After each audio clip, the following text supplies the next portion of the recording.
네, 정청래 더불어민주당 대표에 이어서 오늘은 송원석 국민의힘 대표가 교섭단체 대표연설에 나섰습니다. 송원석 원내대표는 여당을 향해서 내란 정당 프레임을 씌워서 야당을 파괴하고 보수 계멸의 일당 독재를 구축하려 하고 있다고 비판했습니다. 그제 대통령과 회담 이후 협치를 약속했던 여야의 분위기가 다시 얼어붙은 모양새인데요. 이슈앤 포커스 문학진 안영환 전 국회의원과 함께 전국 현안 살펴보겠습니다. 안녕하십니까? 네. 어제 정청래 당대표 교섭단체 대표 연설을 하셨고 오늘은 송원석 원내대표가 대표 연설을 했습니다. 네. 당대표가 안 나서시고 원내대표가 교섭단체 대표 연설을 했어요. 네, 가끔 그런 경우가 있습니다. 바꾸기도 이렇게 하나요? 네. 특히 이제 당대표가 원외인 경우, 현역원이 아닌 경우는 원내대표 많이 하고요. 그런데 보통 왔다 갔다 하면서 하는데 번갈아 가면서 하죠? 번갈아 가면서 하는 경우가 있습니다. 네. 필요에 의해서 이제 양해도 할 수 있고. 송원석 대표가 지금 민주당이 추진하고 있는 각종 법안들에 대해서 조목조목 비판했고 또 한국인 구금 사태, 또 북한과의 관계 이런 것들을 고리로 해서 정부의 외교 대응까지 조목조목 이제 날카롭게 비판을 했는데 송 대표 교섭단체 대표 연설 어떻게 들으셨습니까? 야당 대표로서는요, 정부에 대해서 비판하고 하는 거야 기본 정석이죠. 그런데 아마도 이걸라고 봐야 돼요. 지금 이제 3대 특검이 윤석열, 김건희, 최상병 이거잖아요.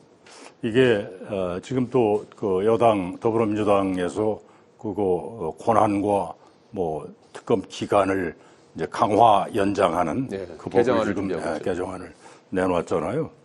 그렇게 되면 이제 앞으로 아마 최소한 올 연말까지는 특검이 계속 이 뉴스를 장식을 할 건데 이거는 국민의힘 야당 입장에서는 정말 뼈 아프죠.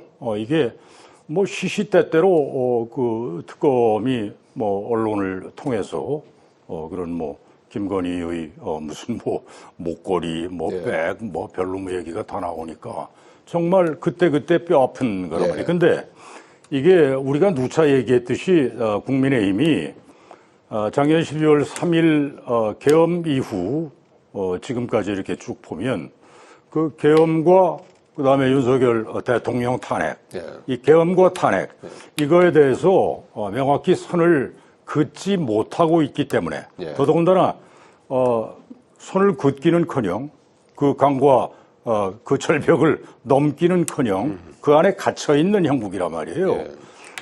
그래서 이게 정말 이 뼈아픈 그 특검의 그런 갖가지 그 혐의 사실이 이제 나오고 여당은 더불어민주당은 그걸 가지고 계속 이제 공격 모드로 가고 이거는 아마도 단기적으로 보면 단기 또는 중기적으로 보면 저기에 포커스가 맞춰져 있다고 볼 수밖에 없어요. 내년 이재명 정부 출범 이후에 처음 치러지는 전국 선거.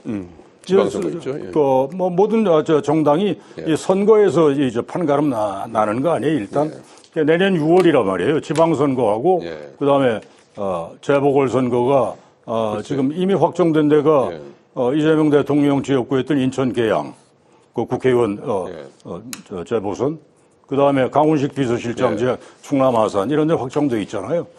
이제 지방선거와 이 재보선 여기서 이제 어떻게 성적표를 받을까. 그런데 이 특검이 계속 이렇게 치고 나오면 이 국민의힘이요 지금 스탠스 가지고 이게 아마 방어하기에도 급급할 거라고요. 그러니까 내란 정당 프레임을 씌우고 있다 이런 오늘 그거는 이제 국민의힘의 이제 주장인데 국민들은 과연 그걸 그냥 이 프레임 씌워서 여당이 그렇게 하는 거로만 보겠느냐. 일부는 그렇게 느끼겠지만 다수는 아마도 더 많은 다수는 저 정말 국민의힘 큰일 났구나 이럴 거라고요. 그렇기 때문에 송원석 대표 오늘 연설에서 그거에 대해서 집중적으로 이제 방어하기에 급급한 거라. 제가 보기엔 급급한 거예요. 송원석 대표의 교섭단체 연설에서 어떤 부분을 좀 강조하려고 했던 걸까요? 일단 야당 대표의 연설이다 보니까 정부 여당을 공격하는 그런 말이 나올 수밖에 없는 것이죠. 그런데 현재 야당이 처한 위기의식을 제대로 보여줬다. 뭐 이런 생각이 듭니다. 뭐 야당이 정책 대안을 내놓기는 어렵습니다. 예. 대개 이제 여당 또는 정부에 대한 지적과 비판이 이제 기본인데 예. 특히 저는 일당 독재라는 표현을 쓰는 것을 보고 참 놀랐습니다. 예. 사실 역대 국회 야당 대표들이 일당 독재라는 표현은 거의 쓰지를 않았거든요. 왜? 그런 상황이 펼쳐지지 않았기 때문에. 그런데 지금 현재의 대한민국 국회 2025년 국회의 모습은 일당 독재라고 할 수밖에 없는 그런 상황입니다. 예. 사실 국회라는 것은 국민들의 의사를 대의하면서 권력을 배분하는 겁니다. 그런데 51%가 나머지 49%의 권력까지 뺏어가는 게 현재 대민주주의 체제에서 소선거제의 문제거든요. 승자 독식이죠. 그렇죠. 승자 독식 구조 하에서. 예. 그러면 49% 자기들 의사를 반영할 수 없는 진 쪽의 49%의 의견도 일정 부분을 반영해 주는 게 대민주주의의 원칙에 맞습니다. 예. 모든 게 다수 득표제, 과반 득표제로 할 수는 없는 거거든요. 그래 이제 그거에 관례에 따라 하는 것인데 그것을 무시당한 채 뭐 법사위원장 자리 뺏기고 모든 게 인권위원 야당이 추천한 것도 그냥 부결시켜버리고 이런 상황들에 대한 문제의식 또는 위기의식을 표현했다 이렇게 생각이 됩니다. 예. 야당의 처한 위기의식을 잘 드러내준 대표 연설이었다 이렇게 지적을 해주셨는데 어제는 정청래 대표 연설이 있었고요. 그제는 이재명 대통령과 여야 대표가 오찬 겸 회동을 하지 않았습니까? 그래서 그저께는 이제 사실 어떻게 보면 이제 협치의 어떤 분위기가 이제 무르익은 그런 상태였는데 어제 정청래 대표가 이제 내란에 이제 방점을 찍은 교섭단체 대표 연설을 하면서 내란 종식은 내란 종식대로 하고 협치는 협치대로 하자 뭐 이런 취지로 이해는 됩니다만은 이게 이제 강원의 어떤 그 제스처가 동시에 나오는 부분 이걸 어떻게 좀 해석해야 될까요? 저는 정청래 대표가 이재명 대통령 하고 장동혁 대표 예. 그래서 악수했잖아요. 뭐 그게 굉장히 무슨 뉴스처럼들 뭐 이렇게들 지금 다뤄지고 있는데 참 웃기는 장면이죠. 여야 대표가 악수하는 게 무슨 뉴스입니까? 악수하지 않겠다고 했다가 하니까.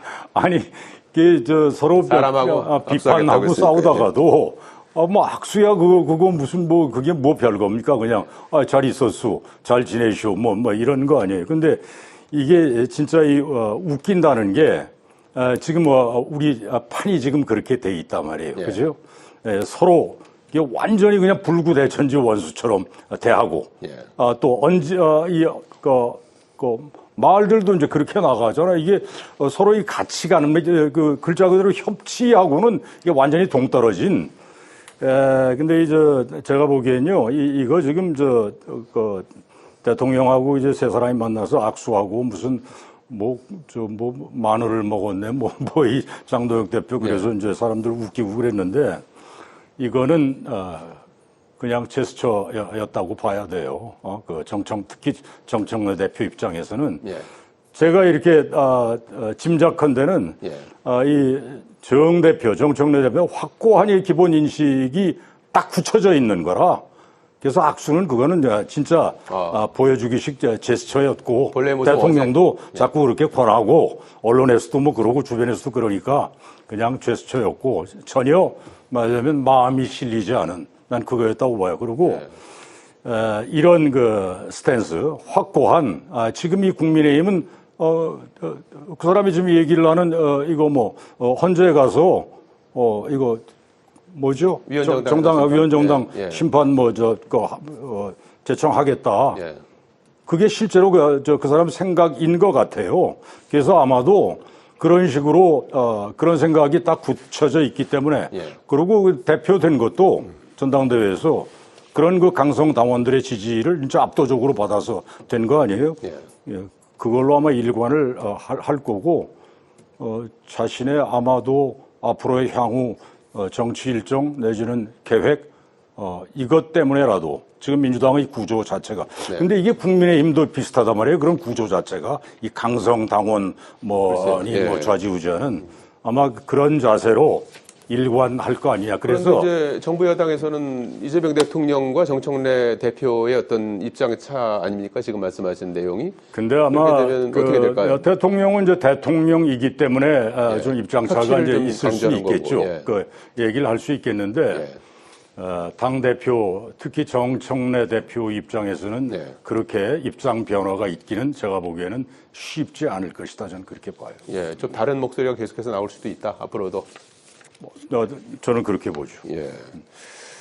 자, 안 의원님은 어떻게 지금 뭐 두 가지 사인이 동시에 나오고 있는 그런 상황이고 어디에 더 좀 가능성이 더 높다고 보십니까? 저도 지금 대통령실에서 나오고 있는 목소리, 특히 예. 대통령이 하고 있는 말과 정청래 당대표의 말이 엇박자가 많이 나거든요. 그래서 지금 속된 말로 해서 대통령은 선한 역할, 예. 뭐 미국 명으로 하면 굿캅스, 좋은 경찰 역할, 예. 그다음에 정청래 배드캅. 대표는 배드캅스, 그러니까 나쁜 예. 경찰 역할을 서로 짜고 하는 것인지 아니면은 본심을 이야기하는데 지금 엇박자가 난 것인지. 그래서 이제 혹자들은 정청래 당대표를 여의도 대통령이라고 부르기도 한다고 하는데 저도 그 속셈은 잘 모르겠습니다만은 어찌됐든 좀 이야기가 틀려요.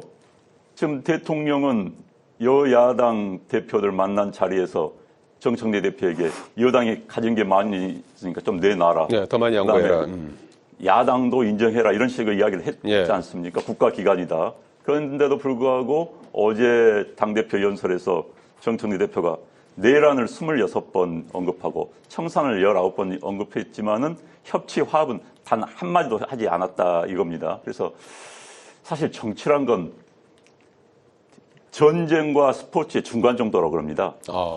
그러니까 정치는 그런데 전쟁의 적은 아니에요. 상대가 예. 경쟁을 해서 이겨야 될 권력을 놓고 다투는 이겨야 될 그런 경쟁의 대상이지 절멸시켜야 될 적은 아닙니다. 그런데 상대당을 절멸시켜야 될 적을 보는 순간 정치는 끝난 겁니다. 예. 그런데 상대방을 지금 내란 정당이다, 뭐 해산될 당이다라고 한다면은 이건 적이죠. 절멸시켜야 될. 그럼 정치가 아닙니다. 그럼 여의도 국회는 있을 필요가 없는 겁니다. 저는 그래서 어제 당대표의 발언 또는 인식이 상당히 좀 문제가 있다고 보여지고요. 그렇다면은 정치에 실종된 상태에서 일당 독재?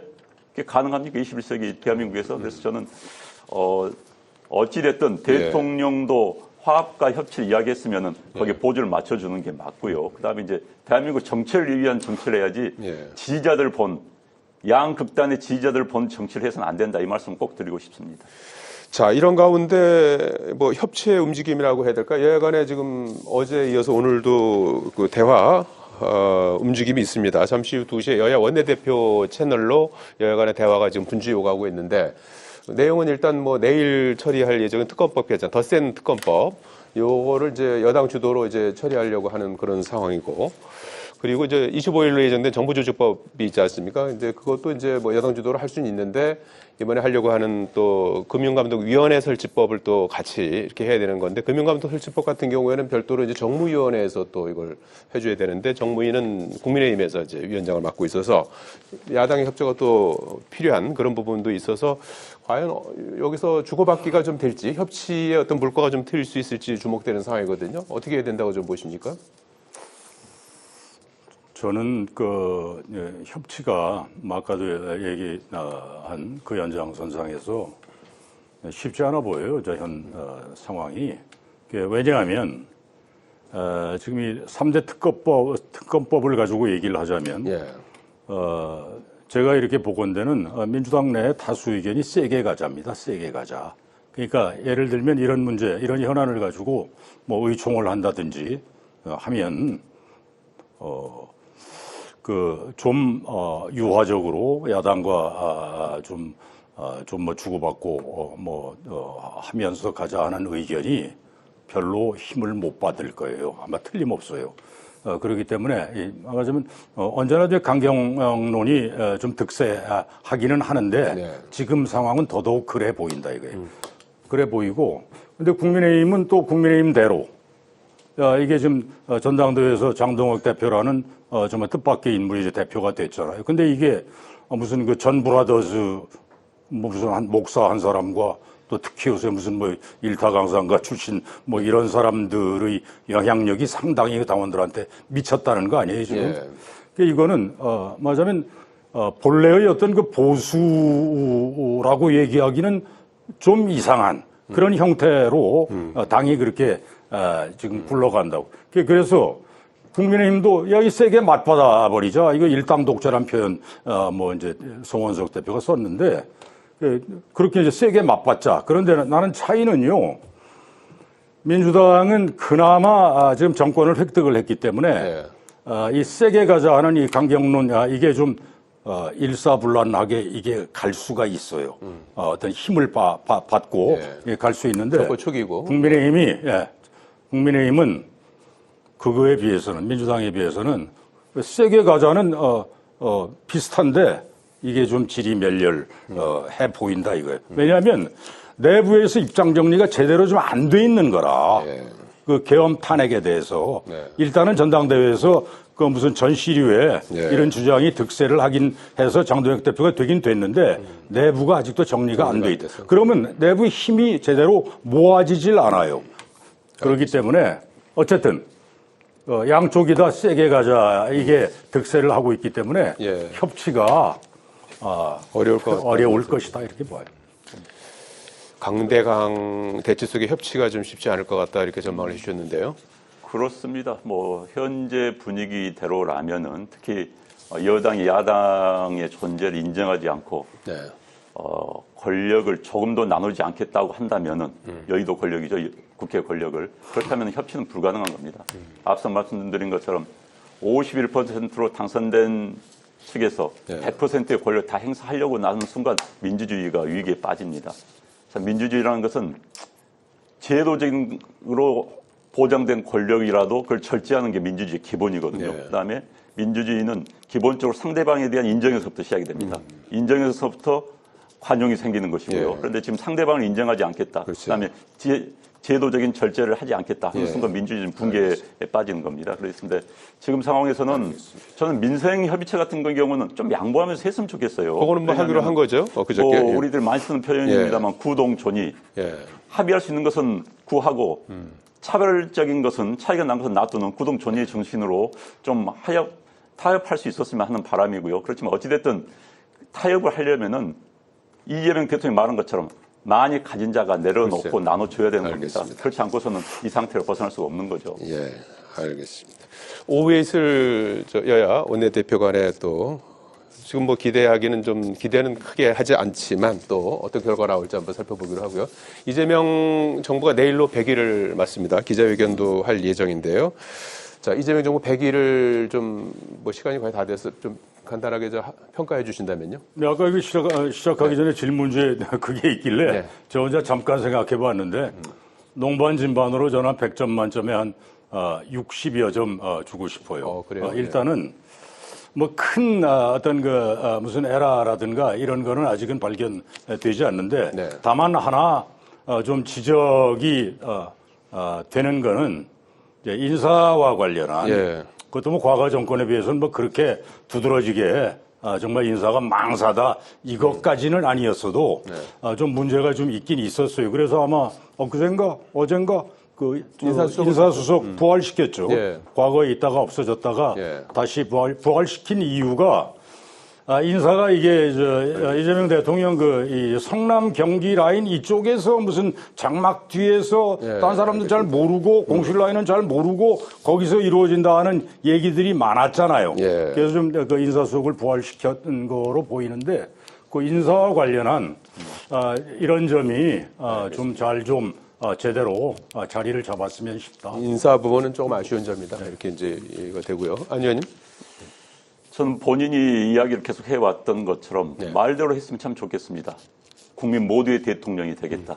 자기에게 표를 던진 지지자들의 대통령이 되지 않고 모두의 대통령이 되겠다. 그 말대로만 하면 되는 겁니다. 사실 어느 나라든지 간에 대통령, 선출직 공직자가 성공하고 끝났을 때 박수를 받으면서 물러나는 대통령들의 대부분은 지지자들을 배신했을 때의 경우입니다.